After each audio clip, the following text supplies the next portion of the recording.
కేవలం విశాఖలో మాత్రమే కాక ఆంధ్రప్రదేశ్ అలాగే దేశవ్యాప్తంగా జగన్ ప్యాలెస్గా పేరొందిన ఏపీ టూరిజం ప్రాంతంలో మనం ఉన్నాం. ఇది ఒక రకంగా రుషికొండ ఏపీ టూరిజంకి సంబంధించిన ప్రదేశం. మనం విజువల్స్లో చూడవచ్చు. ఇది ఏదైతే జగన్ ప్యాలెస్గా మాజీ ముఖ్యమంత్రి జగన్మోహన్ రెడ్డి నివాసం కోసం ఏర్పాటు చేసిన భవనంగా ప్రాచుర్యం పొందిన ఈ భవనాలని మనం చూడవచ్చు. ఇది రుషికొండలో ఏపీ టూరిజానికి సంబంధించిన దాదాపు 60 ఎకరాల విస్తీర్ణంలో 9.8 ఎకరాల విస్తీర్ణంలో ఈ ఏపీ టూరిజం భవనాల నిర్మాణానికి సంబంధించి అనుమతులు తీసుకోవడం జరిగింది. అయితే ఆ తర్వాత దీనికి సంబంధించి కొందరు పర్యావరణవేత్తలు ఇతరులు ఫిర్యాదులు చేయడంతో గ్రీన్ ట్రిబ్యునల్ దీనిపై విచారణ చేపట్టింది. ఆ విచారణలో అనుమతికి మించిన స్థలంలో ఈ నిర్మాణాలు చేపట్టారు. అట్లాగే పర్యావరణానికి కొంత భంగం కలిగించినట్టు తొలి దశలో ఏపీకి సంబంధించిన పర్యావరణవేత్తల ఫిర్యాదు మేరకు గ్రీన్ ట్రిబ్యునల్ తప్పుపట్టింది. ఇవన్నీ మనం విజువల్స్లో చూడొచ్చు. ఇది జగన్ ప్యాలెస్గా చెప్పుకునే ఈ ప్రాంతంలో దాదాపుగా 60 ఎకరాల విస్తీర్ణంలో 9.8 ఎకరాల విస్తీర్ణంలో మొత్తం 7 ప్రాకారాలను నిర్మించారు.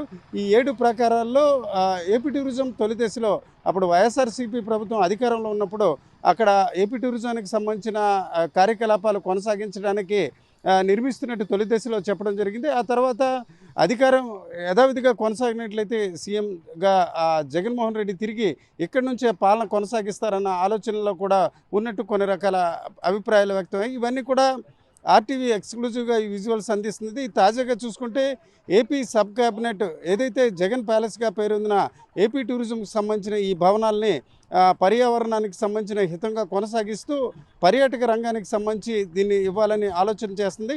ఆ రకంగా ఇక్కడ ఏదైతే రాజా ప్రకారంగా ఉన్న ఈ ప్రాంతంలో హోటల్ రంగానికి లీజుకి కానీ ఇతర అంశాలు కానీ ఇచ్చే అవకాశం ఉంది. ఆ క్రమంలో కేబినెట్ సబ్ కమిటీ తీసుకున్న ఈ నిర్ణయంతో మరొకసారి జగన్ ప్యాలెస్గా పేరొందిన ఈ ప్రాంతం మరొకసారి అందరి నోట్లో కూడా చర్చగా కొనసాగుతున్న వాతావరణం మనకు కనిపిస్తుంది.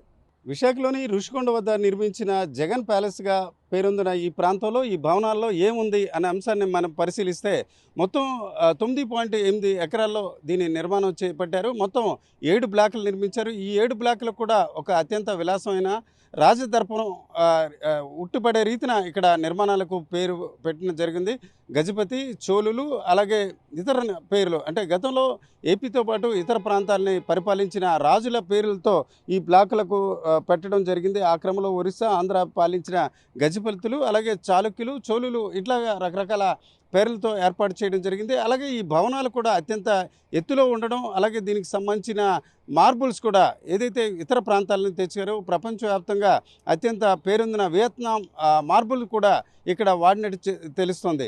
మొత్తానికి చూసుకుంటే ఈ జగన్ ప్యాలెస్గా పేరొందిన ఈ భవనాలు మొత్తం 7 భవనాలు కూడా అత్యంత విలాసవంతంగా ఉండడమే కాకుండా ఒక రకంగా సముద్రానికి అభిముఖంగా ఉండడంతో కొంత అదనపు ఆకర్షణగా ఉండే పరిస్థితి. నిజంగా టూరిజానికి పరంగా దీన్ని అభివృద్ధి చేసినట్లయితే ఎక్కువ ఆదాయం రావడమే కాకుండా విదేశాల నుంచి కూడా పర్యాటకులు వచ్చే అవకాశం ఉంది. మొత్తానికి చూసుకుంటే వైఎస్ఆర్సీపీ ప్రభుత్వంలో ఏ అవసరాలకి నిర్మాణం చేపట్టినప్పుడు కూడా తాజాగా ఏపీ సబ్ కమిటీ మాత్రం కేబినెట్ సబ్ కమిటీ మాత్రం దీన్ని పర్యాటక రంగంగా హోటల్ రంగానికి ఇచ్చినట్లయితే లాభాలు వస్తాయని నిర్ణయం తీసుకోవడంతో ఒక్కసారిగా ఈ జగన్ ప్యాలెస్గా పేరొందిన ఈ ప్రాంతంపై ప్రజలందరూ మరొకసారి దృష్టి పెట్టిన వాతావరణం మనకు కనిపిస్తుంది. రుషికొండలో జగన్ ప్యాలెస్గా పేరొందిన ఈ ప్రాంతాన్ని ఇప్పుడు ఏపీ కేబినెట్ సబ్ కమిటీ ఒక నిర్ణయం తీసుకుంది. దీన్ని హోటల్ రంగానికి ఇచ్చినట్లయితే టూరిజం శాఖకు ఆదాయంతో పాటు ఏపీ ప్రభుత్వానికి కూడా ఆదాయం వస్తుందని నిర్ణయించారు. ఇప్పుడు మీరు చూడొస్తున్న ఈ ప్రాంతంలో దాదాపు 9.8 ఎకరాల విస్తీర్ణంలో ఈ భవనాలు నిర్మించారు. మొత్తం 7 ప్రాకారాలు ఉన్నాయి. 7 భవనాలు కూడా అత్యంత ఎత్తుగా ఉండడమే కాకుండా విలాసవంతమైన రీతిన నిర్మాణం చేశారు. ఇందులో చూసుకుంటే పూర్తి స్థాయిలో ఏదైతే పైకప్పులు, ఇతర రూఫింగ్, అద్దాలు, ఇతర అంశాలు కూడా అత్యంత ఖరీదుగా నిర్మించినట్టు కూడా అధికారులు నియమించిన కమిటీ కూడా నిర్ధారించింది. ఈ దశలో హోటల్ రంగానికి ఇచ్చినట్లయితే మరింత లాభం వస్తుందన్న అభిప్రాయం ఉంది. ఇప్పటికే రాజకీయ పక్షాలు విమర్శలు, ప్రతి విమర్శల నేపథ్యాన ఈ భవనాలకు అత్యంత ప్రాచుర్యం వచ్చిన పరిస్థితి. దీంతో చాలామంది పర్యాటకులు కావచ్చు, ఇతర వర్గాలు ఈ ప్రాంతంలో హోటల్ రంగానికి ఇచ్చినట్లయితే ఆతిథ్యం స్వీకరించడానికి అట్లాగే జగన్ ప్యాలెస్గా పేరుందిన నేపథ్యాన ఆతిథ్యం తీసుకునే క్రమంలో కూడా కొంత క్రేజీగా కూడా వచ్చే అవకాశం ఉంది. ఈ దశలో ఏదైతే cabinet sub committee Payyavula Keshavulu ఆధ్వర్యంలో ఈరోజు తీసుకున్న హోటల్ రంగంలో దీన్ని కొనసాగించాలన్న నిర్ణయం పట్ల మాత్రం కొంత సానుకూలత ప్రజల్లో వ్యక్తం అవుతుంది. హోటల్ రంగానికి ఇచ్చినట్లయితే విలాసవంతమైన ప్రాంతం కావడం అలాగే ఇక్కడ విలాసవంతంగా నిర్మాణాలు కూడా జరగడంతో కొంత టూరిజంకి ఆదాయం రావడమే కాకుండా విశాఖ నగరానికి ఆర్థికంగా మరింత పురోభివృద్ధి, అలాగే ఈ ప్రాంత వాసులకు కొంత ఉపాధి అవకాశాలు కూడా లభించే అవకాశాలు కనిపిస్తున్నాయి.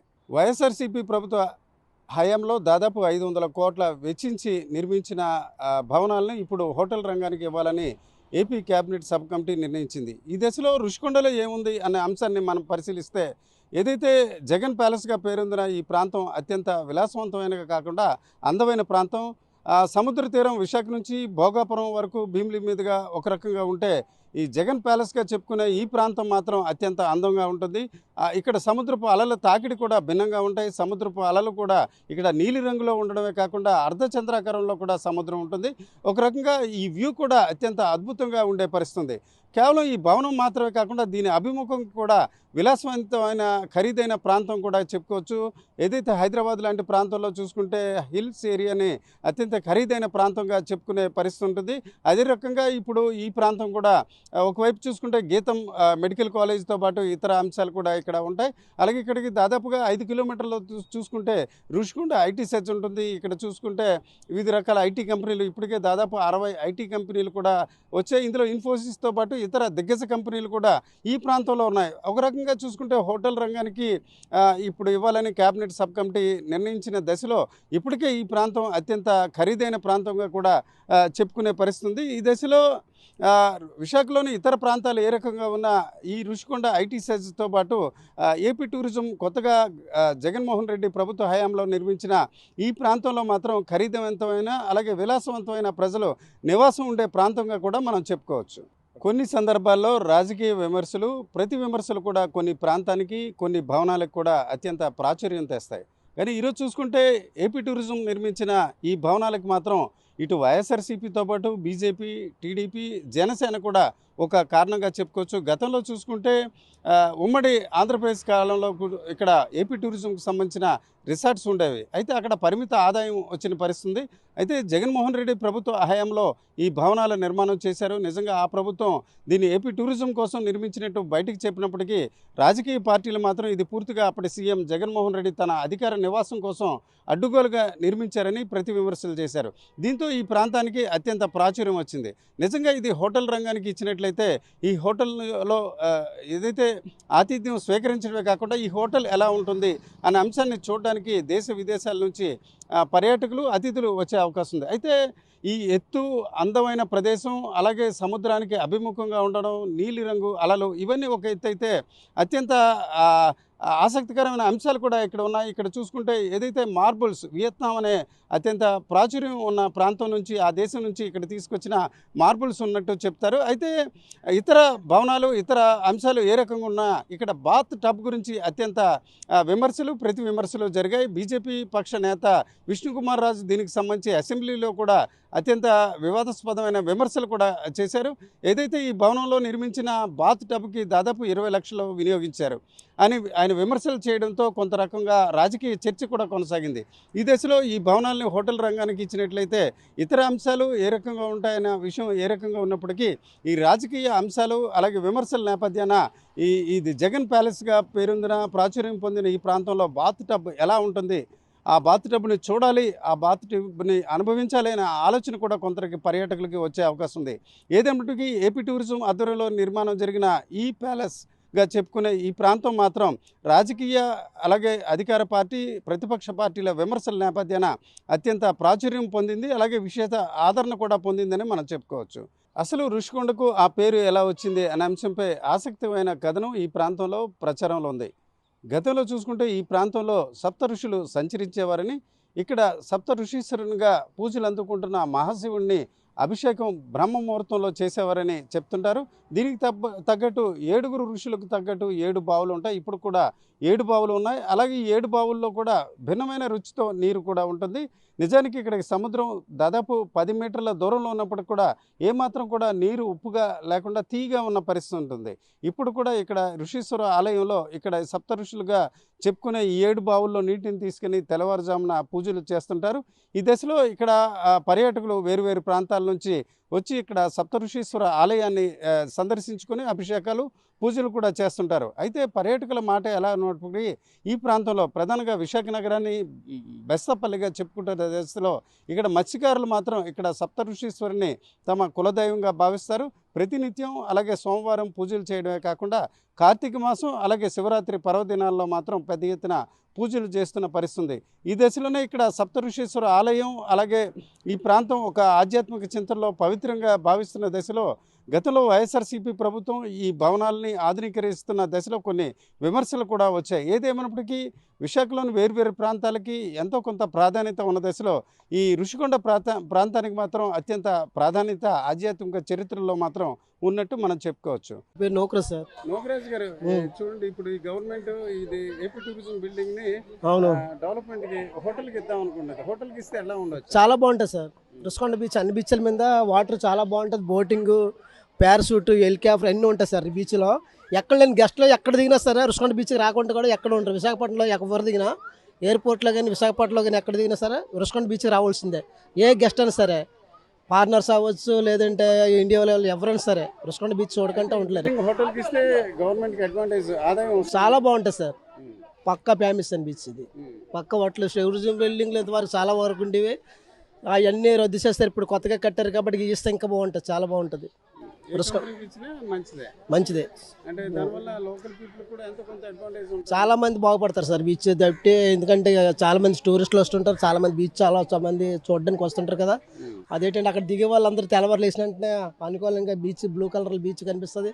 బ్లూ బ్లాక్ బీచ్ ఇది రుషికొండ బీచ్ అనేది.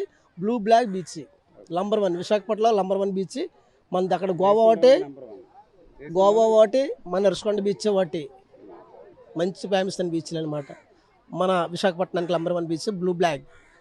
మనకి గవర్నమెంట్ మనకి 3 కోట్ల రూపాయలు ఇచ్చి డెవలప్మెంట్ చేస్తుంది ఈ బ్లూ బ్లాక్ బీచ్ని. ఈ స్టాఫ్ కూడా 40 మంది ఉంటారు రోజుకి రుషికొండ బీచ్లో ఓన్లీ శుభ్రం చేయడానికి. Okay sir. అవును సార్. ఇప్పుడు ఏదైనా మంచి హోటల్కి ఇద్దాం అనుకుంటున్నారు, ఒకరు ఇస్తే ఈ ప్రాంతానికి కొంత డెవలప్మెంట్స్ బాగానే ఉంటాయి సార్. రుషికొండ బీచ్ బాగా ఫేమస్, పర్వాలేదు, ఏది పెట్టుకున్నా బాగానే ఉంటుంది, ప్రాబ్లం లేదు. అన్ని బీచ్ల మీద రుషికొండ బీచ్ బాగా ఫేమస్ సార్. ఆర్కే బీచ్ మీద, భీమిలి బీచ్ మీద రుషికొండ బీచ్ బాగా ఫేమస్. కస్టమర్లు కూడా అలాగే వస్తుంటారు, ఆ షాపులు కూడా బేరాలు అలాగే ఉంటాయి. అదే హోటల్కి ఇక్కడ పెడితే తీసుకున్న వాళ్ళకి ఆదాయం వచ్చే అవకాశం, గెస్ట్లు ఎక్కువ వస్తారంటారా? బాగా వస్తారు సార్. ఇక్కడ సుందరరాజ్ రెస్టారెంట్ ఉంది, అదైతే ఖాళీగా ఉండదు, డైలీ ఫుల్గా ఉంటారు కస్టమర్లు. ఫుడ్ బాగుంటే ఇంకా వస్తారు, ఫుడ్ బట్టి ఉంటుంది. అదే, అండ్ అక్కడ చూసారు అక్కడ నుంచి సముద్రం కనిపిస్తుంది, ఇక్కడ బ్లూగా, అది అడ్వాంటేజ్ అంటారా ఆ బిల్డింగ్ నుంచి సముద్రం? అవునవును, పైనుండి కనిపిస్తుంది సార్, మొత్తం బీచ్ అంతా కనిపిస్తుంది. దానికోసం టూరిస్టులు పైన తీసుకుంటారు, బీచ్ దగ్గరలో బాగా కనబడతాయి కదండి. విశాఖపట్నమేనండి మాది. పూర్ణ మార్కెట్ దగ్గర నుండి వచ్చామండి. చూడమ్మా, బిల్డింగ్స్ ఉన్నాయి కదా, ఆ బిల్డింగ్స్ ఇప్పుడు హోటల్ కి ఇద్దామని గవర్నమెంట్ అనుకుంటుంది. హోటల్ కి ఇచ్చినట్లయితే మంచిదే, ఎలా ఉండొచ్చు? చాలా బాగుంటదండి, బీచ్ వ్యూ ఉంటది, చాలా ప్రశాంతంగా ఉంటది. వీక్లీ వన్స్ వచ్చినా మాకు రావాలి అనిపిస్తుంది. రుషికొండ బీచ్ అంటే చాలా బాగుంటదండి. ఇప్పుడు టూరిస్టులు వాళ్ళు వస్తారు కదా, వాళ్ళకి చాలా అడ్వాంటేజ్ అన్న డౌట్ ఉంది. ఇప్పుడు వాళ్ళు వచ్చిన వాళ్ళకి ప్లేసెస్ అవి వెతుక్కోవడం, మరీ ఎక్కువ హోటల్స్ కాకుండా ఈ వ్యాపారస్తులకి నష్టం అన్నది జరగకుండా కొంతవరకు లిమిటెడ్లో పెడితే బాగుంటుంది. ఓకే, గత గవర్నమెంట్ అది ఒక సీఎం ఆఫీస్ పెడదాం అనుకున్నారు. ఈ గవర్నమెంట్ ఏంటంటే హోటల్గా కన్వర్ట్ చేద్దాం. హోటల్ పెట్టినట్లయితే ఎలా ఉంటుంది అంటారు? సీఎం ఆఫీస్ కన్నా ఈ హోటల్స్ అంటేనే బాగుంటాయండి. ఇప్పుడు సీఎం ఆఫీస్ అంటే ఓన్లీ వాళ్ళు మాత్రమే ఉండగలరు. ఇప్పుడు హోటల్స్ అంటే ఇప్పుడు ఇది యాక్చువల్గా చాలా మంచి టూరిస్ట్ ప్లేస్. ఇంకా వైజాగ్ కూడా ఇప్పుడు డెవలప్ అవుతుంది, మధురవాడలో బోల్డ్ కంపెనీస్ తేవడం అది ట్రై చేస్తున్నారు. సో ఆబ్వియస్గా ఇక్కడ హోటల్ పెడితే జనాలందరికీ మంచి ఇది అవుతుంది అనుకుంటున్నాను. ఓకే, అక్కడ నుంచి మనకి చూస్తే సముద్రం బ్లూయిష్గా చాలా బ్యూటిఫుల్గా సన్ రైజ్ అవునండి కనబడుతుంది, చాలా బాగుంటుంది, చాలా బాగా కనబడుతుందండి. బీచ్ అంటే మన ఆర్కే బీచ్ నుంచి భీమిలి వరకు ఉంటది, కానీ రుషికొండ బీచ్ ఎలా ఉంటుంది? రుషికొండ బీచ్ చాలా బాగుంటదండి, గోవా బీచ్ లా ఉంటదండి. చాలా మంది అంటారు గోవా బీచ్ లాగా ఉంటది. మన రుషికొండ బీచ్ కూడా చాలా బాగుంటది, ఎంజాయ్ చేస్తారు పిల్లలు. ఉదయం వస్తే టైం తెలీదు, ఫుల్ ఎంజాయ్ చేస్తారు, చాలా బాగుంటదండి. ఇక్కడ సూర్యోదయం, సూర్యాస్తమయం అవి కూడా వస్తారండి. ఎర్లీ మార్నింగ్ బయలుదేరి పిల్లలు చాలా మంది వస్తారు సూర్యోదయం చూడడానికి, సూర్యాస్తమయం చూడడానికి, చాలా బాగుంటదండి. ఓకే, ఇక్కడ ఇది బిల్డింగ్ హోటల్ గా ఇస్తే తీసుకున్న వాళ్ళు కావచ్చు. బాగుంటదండి. సీఎం ఆఫీస్ అంటే ఓన్లీ సీఎంఏ ఉంటారు, స్టాఫ్ వాళ్ళే ఉంటారు. హోటల్ అంటే చక్కగా అందరూ ఉంటారు, బాగుంటుంది. రూమ్ సీ వ్యూ ఉంటుంది, చాలా బాగుంటుందండి. అంటే లోకల్గా నాన్ లోకల్ అంటే ఫారిన్ టూరిస్టులు ఫారిన్ వాళ్ళకి చాలా బాగుంటుందండి. ఫారినర్స్కి మంచి ఎంజాయ్మెంట్ ప్లేస్ అవుతుంది. టూరిస్ట్ ప్లేస్ కదా ఇక్కడ. ఆఫీసులు కంపెనీలు వస్తున్నాయి, చక్కగా ఎంజాయ్ చేస్తారు అందరూ. బాగుంటుందండి చాలా. वाइट है एंड इको फ्रेंडली है, बहुत नहाने के लिए बहुत अच्छी प्लेस है। तो अच्छा स्लोप में है, इसलिए जो आदमी नहाने आते हैं तो इसमें कोई प्रॉब्लम नहीं होता है। जो प्रॉब्लम पूरी में होता है, यहाँ पे से प्रॉब्लम नहीं हो रहा है। पूरी में खड़ा ब्रिज होता है, यहाँ पे तो बहुत ग्रेजुअली डाउन होता है, इसलिए वो तो ठीक है। और अरेंजमेंट तो वो सब ठीक है, अच्छा है। at your back side there is a building, you know, you look that side, Yeah. there is a building. हाँ हाँ Present government decided to maintain it as a hotel. If it become hotel, is it good? Yes, अच्छा लगेगा। तो सी view तो आ जाएगा, तो सी बीच में भी रहने के तो जो मौका मिलेगा पब्लिक को, वो तो अच्छा लगेगा। हाँ It will be profitable also. Yes, other than hotel और अदर देन जो रिसोर्ट है ना, इससे भी ज़्यादा होगा यहाँ पे। बिकॉज ऑफ दैट यहाँ पे जो सी व्यू है ना, वो सी व्यू आते हैं डायरेक्टली, और बीच आते हैं डायरेक्टली, एंड कम्युनिकेशन भी जाता है, अच्छा है। और बैठने के लिए और एनवायरनमेंट के लिए ये भी अच्छा है। आप लोग बनाएंगे तो वो ठीक अच्छा होगा। You mean this government decision is good? Yes yes yes. చరిత్ర సృష్టించినోడు ఇప్పుడు ఆ చరిత్రని తిరగరాయబోతున్నాడు. అబద్ధాల గోడల్ని బద్దలు కొట్టి నిజాలను రాగా మీ ముందుంచబోతున్నాడు. నిజమైన వార్తల కోసం వెంటనే డౌన్లోడ్ చేసుకోండి రా యాప్ని.